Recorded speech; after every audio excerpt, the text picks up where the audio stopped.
Hey everyone, we just came back from Legoland up in Orlando, and we might be one of the first to have the entire Lego minifigure Disney series collection. This series actually isn't numbered per se. All the other ones I'll say Series 6, Series 7. This one's simply called the Disney series collection. And we did our due diligence and we managed to we got them find a way to figure out what's inside each one of the Lego mini bags, and we're gonna let you know that right now. But we have this one, this one, this one, this one, this one, this one, and that one.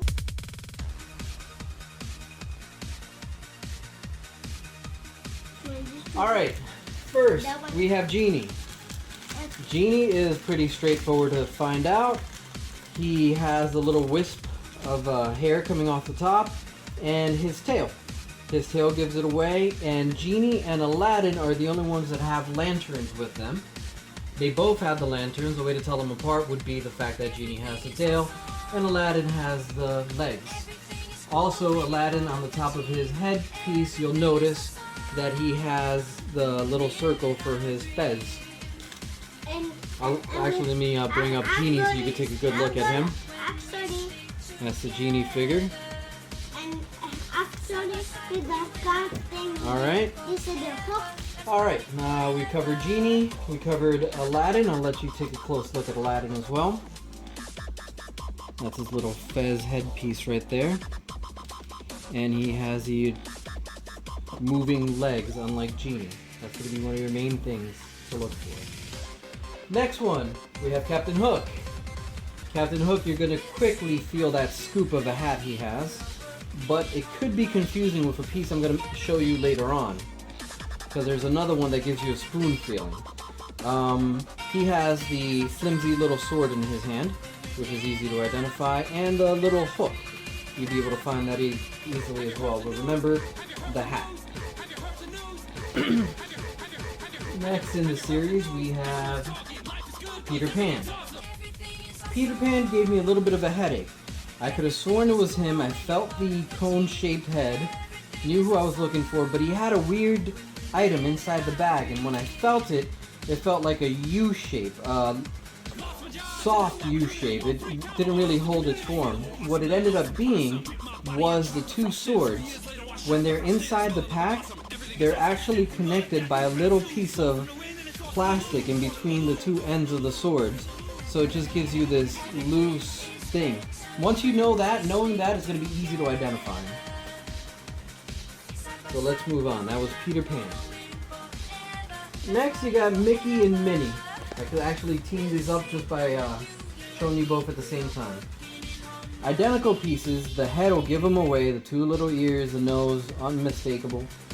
The only differences you're going to notice between one and the other, you're not going to confuse them with any other parts, you're going to confuse them with each other. And you have the bow as the only accessory. Mickey has no accessories. And the ruffled skirt with a curve. It's a plastic skirt, so it's going to be easy to identify. It's kind of flat with ruffles. Flat on one side, yeah, and ruffles on the other. So pretty easy to identify. Now for our other duo. These two again look alike. It's going to be easy to identify them from the crowd because their heads are going to have the beaks. You're going to notice a little pivot. That's their mouths, top of the beak, bottom of the beak. The way to tell them apart, they also have the tails.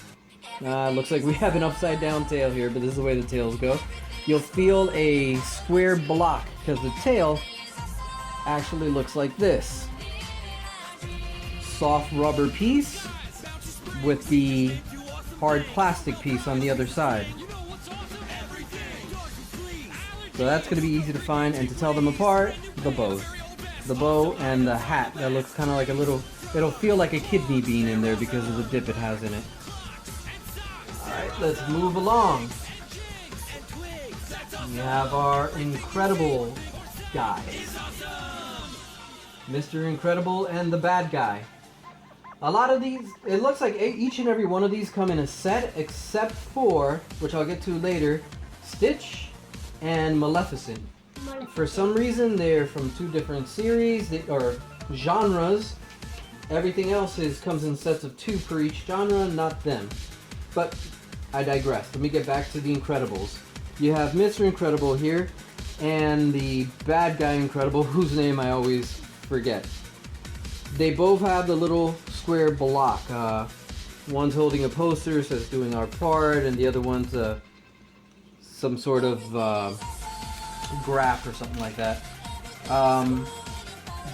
The way to identify them from the rest of the crowd, they're the only ones holding the little square block. The way to identify them from each other, his hair. Dead giveaway. You feel the block, you know it's one of them. Look for the heads. If you feel the pointy, spiky hair, you know you got your guy. Alright.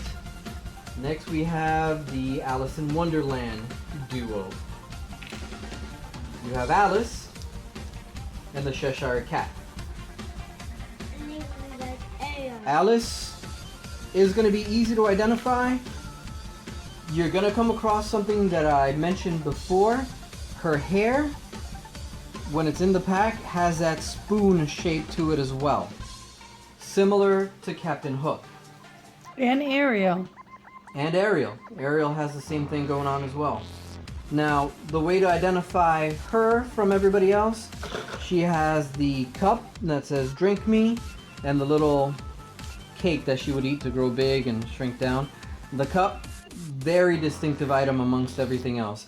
The little cake is going to be hard to find. If you find it, spot on, you know you have her. If not, you're going to see that cup. And also, she has a ruffled skirt, just like Minnie did. Alright, and the Cheshire Cat. The ruffled skirt is kind of flat. Alright, the last one we did was Alice. Now we're going to look at the Cheshire Cat. The Cheshire Cat should be pretty straightforward to identify.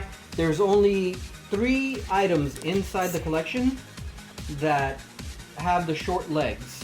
Every other one has some sort of weird leg thing, but as far as the kid legs, you have the alien from Toy Story, Stitch, and the Cheshire Cat. So now, at this point you would have identified, okay, short legs, it's one of these 3. How do you tell them apart? Cheshire Cat, when you're feeling the bag, you'll feel the round head. You'll also feel the fact that it has a little dip on the top. It's his 2 little ears. But you'll just feel it as a tiny little groove on the top of the head. Opposite of the... Remember when how to tell the top of the head, you'll always feel a circle. There'll be a hole on one side. The other side has the little grooves that make the head. And his tail, obviously, is the other thing that you could see. It's going to be separate. It has, like, who was that other character?